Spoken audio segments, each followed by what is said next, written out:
Hello and welcome to another book review. Now this one is a first on this channel because this is my first reading of Fae Romantacy.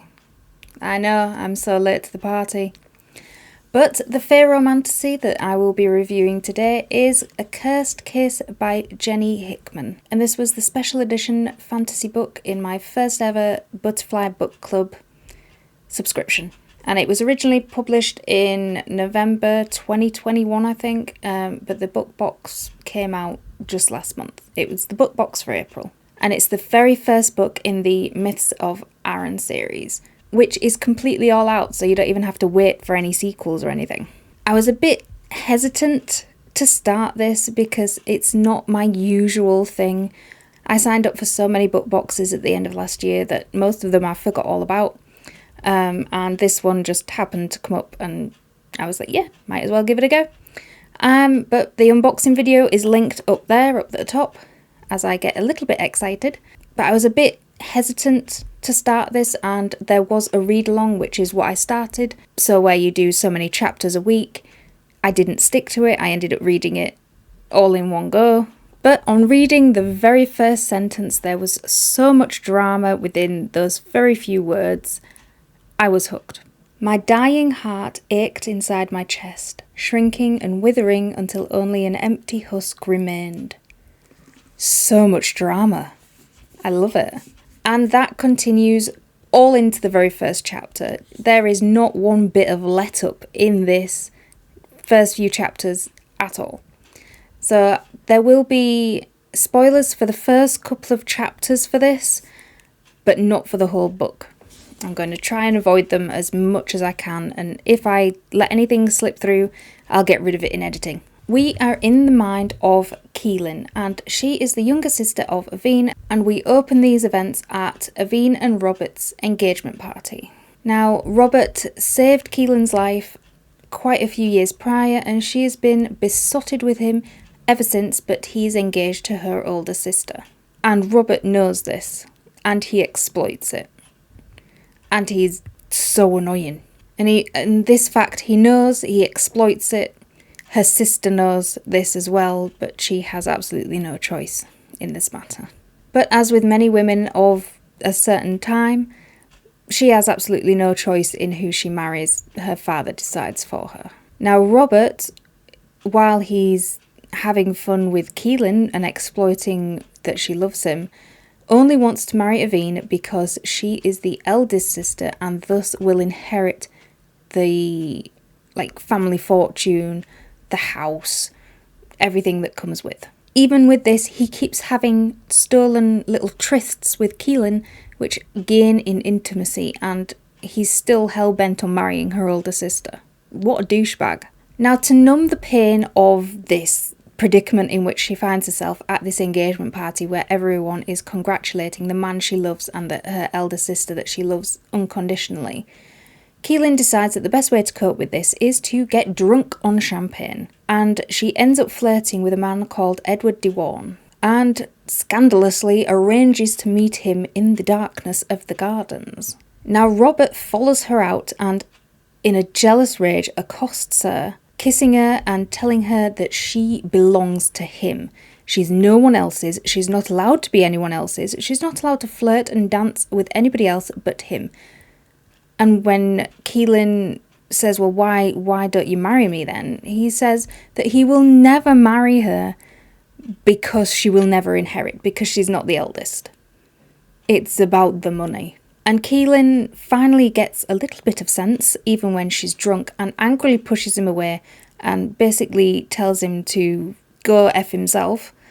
And she goes to find Edward. And they share a very passionate kiss outside the window of her father's study, of all places to do it. Can't you find a little hedgerow or anything? But outside the window of her father's study. And in this kiss, Keelan has to admit to herself that this is not what she wants. And she pushes Edward away, but Edward won't leave her because his cufflink is caught in the lace of her dress where her bodice is, and he can't get it free. She's drunkenly really pushing him away, The dress ends up ripping. At the same time, her father comes out of the study as this dress is ripping down and exposing her top half for all to see. And it's just a shit show all round. This is the first chapter, by the way. And now, of course, her father is going to force her to marry Edward. Because, I mean, really, you've just been caught in an extremely compromising position. You've got to marry the guy.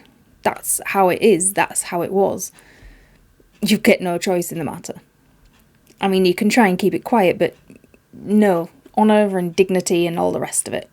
So as her father and Edward go back in the study to hammer out a dowry and what marriage is going to entail, Keelan knows that the only person that can put a stop to this is her sister Aveen, because she has always looked after her ever since their mother died, and she's the only one that she can turn to. So she goes looking for her. But she comes across her sister in the gardens with a man that is not Robert. And she sees them, she's watching them, she sees them kiss, and then Aveen pitches forward dead. And we get that this man disappears, and we find out that he is a Gankana. And a Gankana is, across this island of magic, a creature that is practically like a serial killer, is killing women, young, beautiful women, by kissing them and stealing their soul. And he's just done that to her sister. Now, the blurb for this book is this. Living on an island plagued by magic and mythical monsters isn't a fairy tale. It's a nightmare.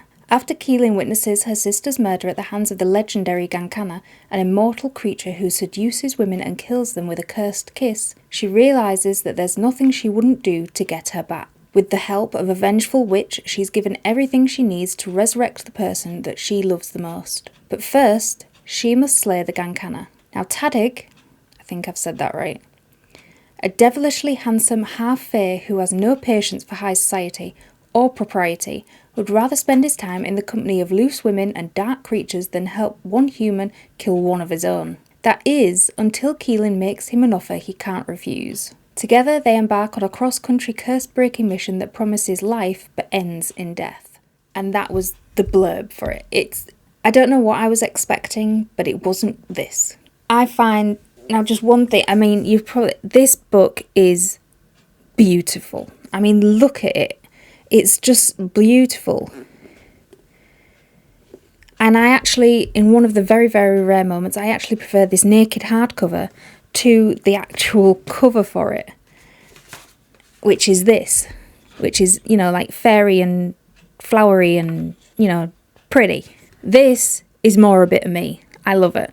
Now, like I said, this was my very first Fae Romantacy endeavour to read. And I don't know what I was expecting. But the story, it goes a bit slow for my liking.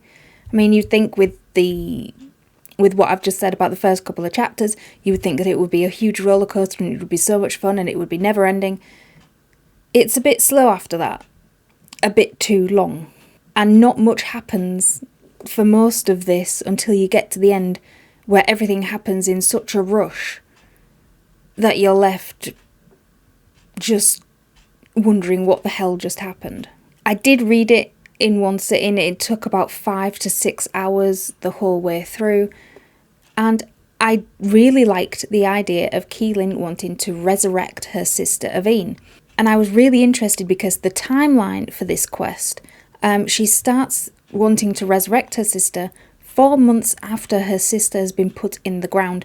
And I don't know what I was hoping for, but I kind of wanted sort of like a monkey's paw situation.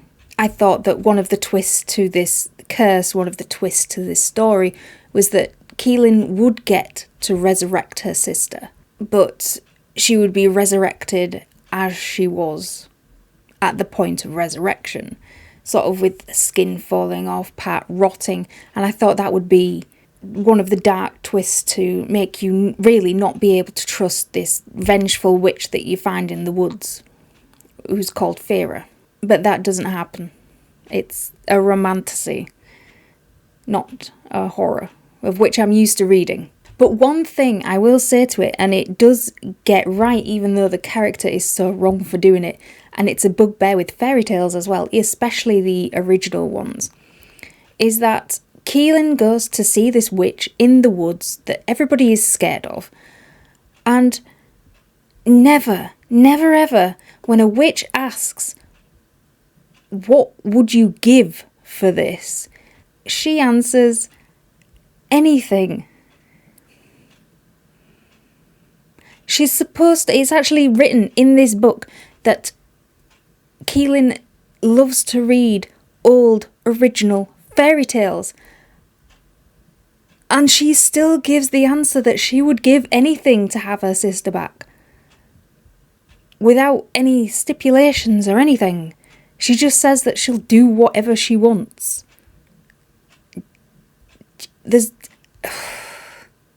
You feel like reaching through the pages and shaking her for that one.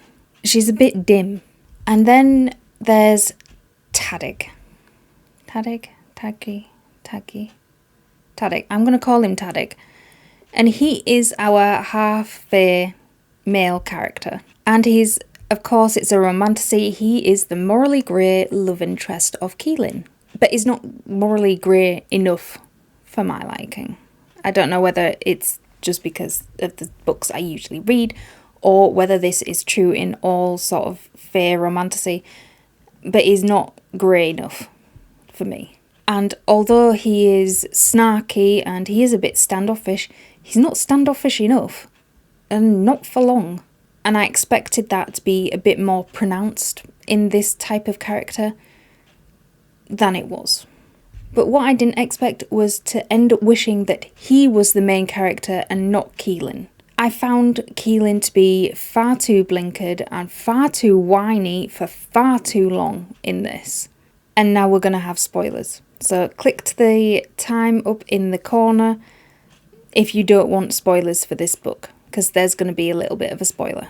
And one of the things that annoys me so much about the Keelan character is that she goes back to Robert. Near the end. After all, girl, why? After everything he's done, this party that he had, you haven't spoke to him in months, and you end up going back to him in front of your fae love interest. Why?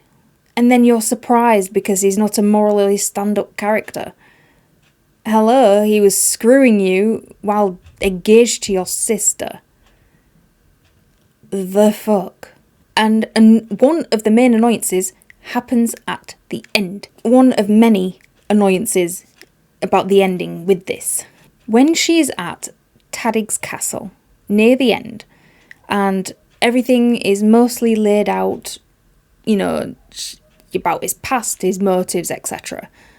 She is wandering around this castle and she stumbles upon a room that is filled with coffins, laid out with females inside who have been kissed by Tadig and thus cursed. And she completely freaks out. I mean, she already knows everything to do with this curse, everything that Tadig is suffering, the consequences and everything, and she still makes a scene and freaks out. And he told her all this. He told her that these things were there. He told her that these coffins were there. He told her everything to do with this curse. Only a couple of chapters before this event, and she forgives him and then has a hissy fit because she actually finds it. What he told her were there. She told him that it wasn't his fault and he shouldn't blame himself and all this sweet blah blah blah. And then she sees the coffin, sees him in a different light, and she attempts to run away. Girl, make your mind up, make it make sense. And I feel that this scene was only included in this as a way to shoehorn one of the most popular scenes in fairy tale literature into the end of this book. That being the scene in Bluebeard where the wife opens the door and sees the room covered in blood and guts and all the dead bodies of his previous wives. There is no other reason for this scene to be here. It is unnecessary and added nothing. But in all my annoyance of that scene, it was not the scene that made me slam this book shut and chuck it on the table and walk out of the room. I needed such a coffee after reading something in this. I was done. I was just done. And it was a scene where Keelan and Tadig are discussing what the options are to break the curse. And he gives her an option and they end up agreeing on that option. But then he says that there is actually a second option. And I don't know why I was surprised. I really shouldn't be considering what it is. But that second option to break the curse is true love's kiss.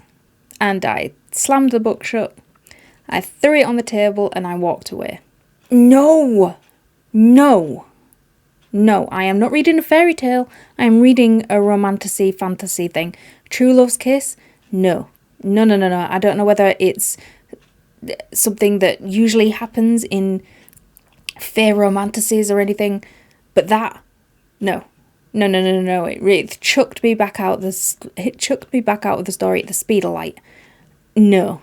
Now, I found out afterwards that this is loosely based on Irish fairy tales and mythology. Now, aside from the Bluebeard scene, I really wasn't getting fairy tale vibes from this. So when that came up, it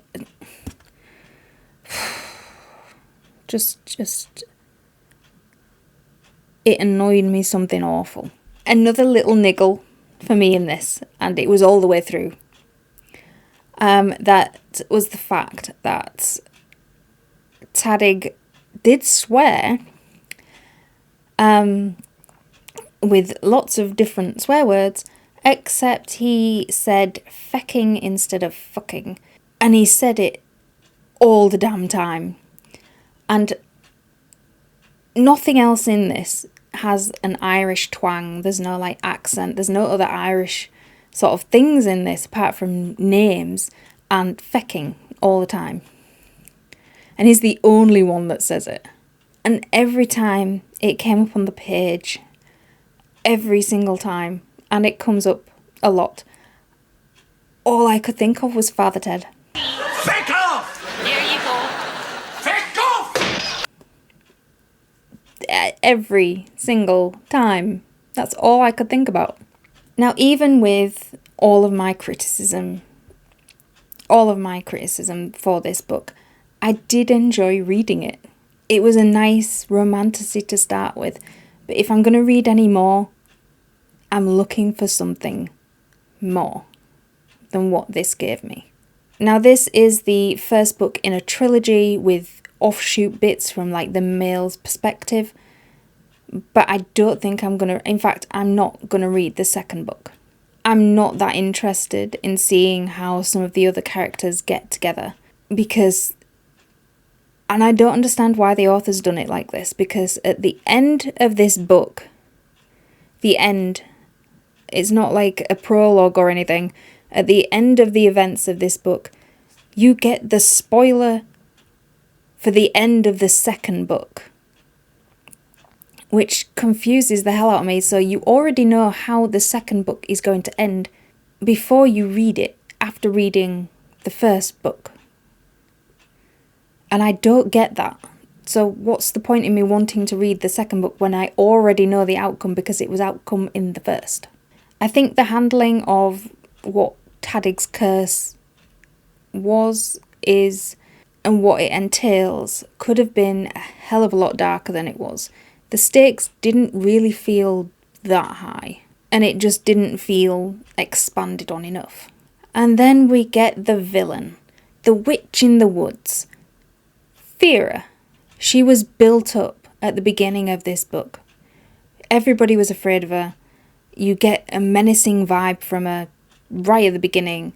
But then, come the middle of the book, she's just reduced to being nothing more than plot fodder. She wasn't menacing. She wasn't malevolent. And that is a heinous crime for a villain. Your villain's got to be a villain.